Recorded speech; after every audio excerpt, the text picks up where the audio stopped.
Hi, welcome to the Science of Self-Healing series on my YouTube channel.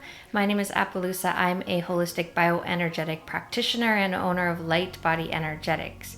Before we continue, if you want to get on my email list for free offerings and infrequent emails, you can go to lightbodyenergetics.com or check me out on Instagram at lightbodyenergetics and go up to the link tree and find more information there. We are discussing the science of self-healing and useful techniques to ignite the healer within. I've been on a healing journey for the last 7 years, healing from 2 major crises, and now I'm on a quest for knowledge and I'm sharing that knowledge with you. By the end of this series, you'll be able to create or modify your own morning routine. Each video in the series provides information in the form of current research and a demonstration, which you can use to build a solid morning routine. Although you can watch this series out of order, I highly recommend doing the practice in order of the video series, because each video builds on the last technique. I will be covering what the technique is, why I'm highlighting it, and how you can use it to support the body's healing mechanism. Since I will be using scientific research to back up my claims, all of the citations will be in the description below. So what's being discussed today? Meditation.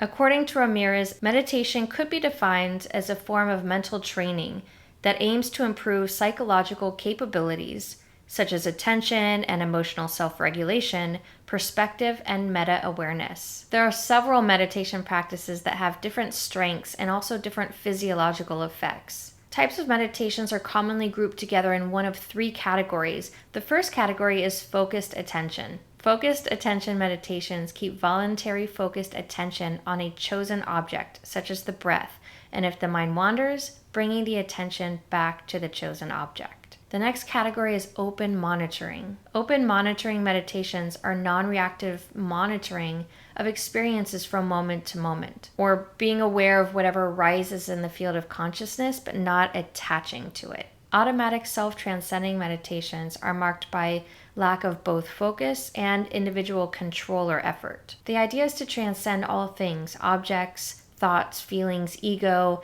abstract and fine thinking, and arrive at the source of thought or pure consciousness. Consciousness is awareness or wakefulness. Many physicists and wisdom traditions define consciousness as a unified field, a field we all have access to when we transcend. Studies have also shown that there are different brainwaves associated with these different categories of meditation. For instance, focused attention meditations such as Zen, Qigong, Compassion, and Vipassana have shown to induce gamma and beta 2 brainwaves on EEG scans. These bands are associated with tasks and object recognition.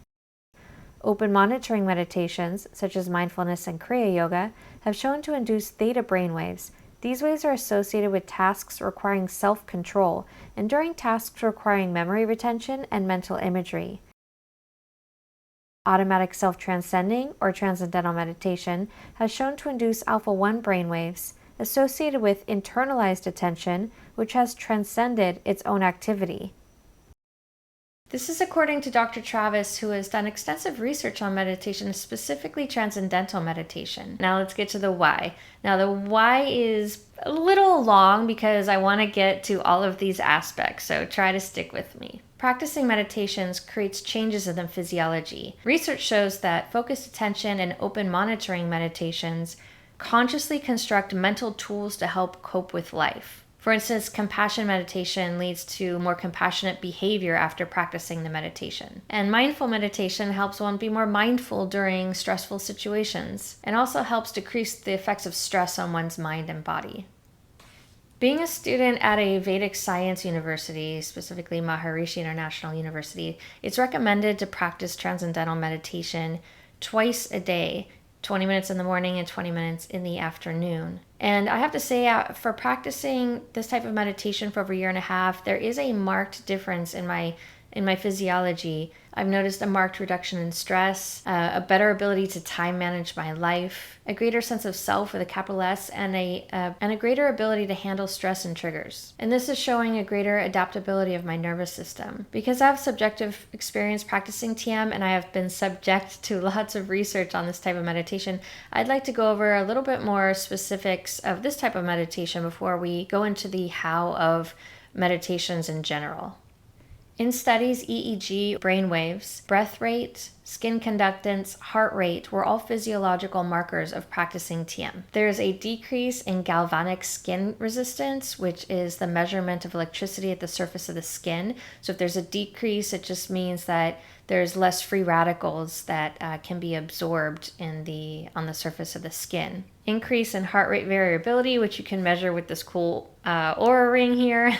And apneustic breathing, all which give a deep relaxation effect to the autonomic nervous system. Research shows there is an increase of blood flow to the frontal cortex involved in our executive functioning and logical functioning, and a decrease in the reptilian brain, our primitive brain, and an increase in alpha-1 power. Alpha-1 brainwaves are signature brainwaves of TM meditators and is in the 8 to 10 hertz range. It indicates restful alertness or inner wakefulness, and also associated with a greater sense of self with a capital S.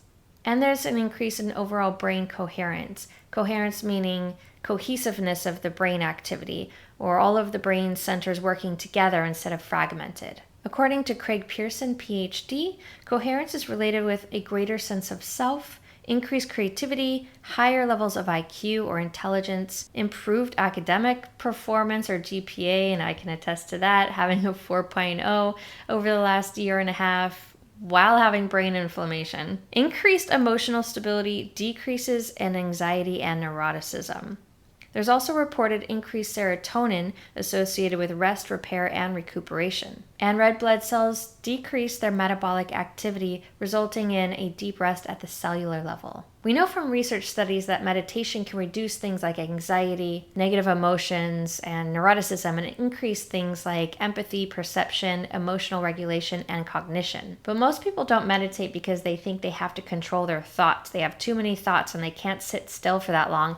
And I'll tell you what, if that's you, then that's definitely me too. But in Transcendental meditation, you don't have to control your thoughts. And an interesting video to watch is David Lynch describing transcending, and I'll put the link in the description below. I highly recommend you watch it. I'm also going to create a part 2 of this video and link that in the description below. And that video is going to be on the 7 states of consciousness and how Transcendental meditation is the 4th state of consciousness called TC, and its physiological markers are different than waking, dreaming, and sleeping.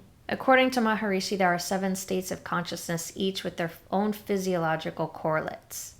For now, let me give you one last why before we move on to the how. When one identifies or is absorbed with objects and the external world, it's known as Pragya Aparadh in Ayurveda, or mistake of the intellect, and it's contributing to lower consciousness, correlates with lower moral reasoning, lower levels of happiness, lower emotional stability, and higher anxiety due to this outward projected orientation. Physically, this results in lower EEG coherence, lower alpha-gamma power ratio, and less efficiency in something called cortical preparatory response. You can find that in Travis 2021 in the description below.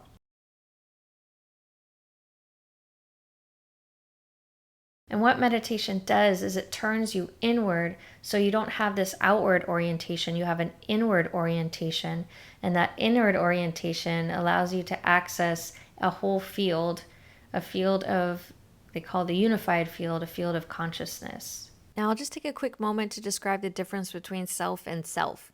Self with a lowercase s is your individual self or ego self, experienced by the senses, body, mind, intellect, feelings, ego. Self with a capital S can be characterized as the universal consciousness, or the unified field of consciousness, or the unified field of natural law. People have also referred to it as your higher self, and can be accessed during meditation.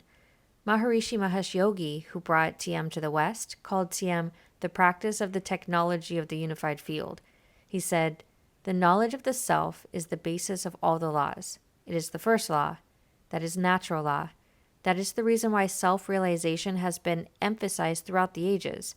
In every generation, there has been an emphasis on realizing the self with a capital S.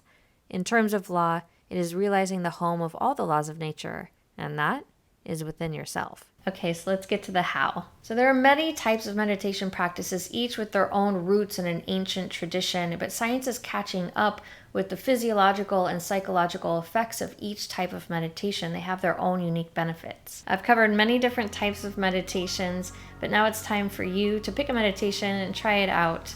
I'm going to provide several resources for you to get started or try something new. If you're interested in learning TM specifically, you will want to go to your local TM center and schedule an appointment. Whichever type of meditation you choose, be sure to watch the other videos in this series so that you can come up with an ideal morning routine or modify one that you already have. Each technique in the science of healing supports the next. So you'll start with sankalp or intention, and you'll work your way towards movement, perhaps yoga, breath work, sound therapy, and meditation. It's an ideal way to set up your mind and body for coherence to have a nice deep meditation. If you like this video, please subscribe and be sure to catch part 2 of this meditation video on the 7 states of consciousness here.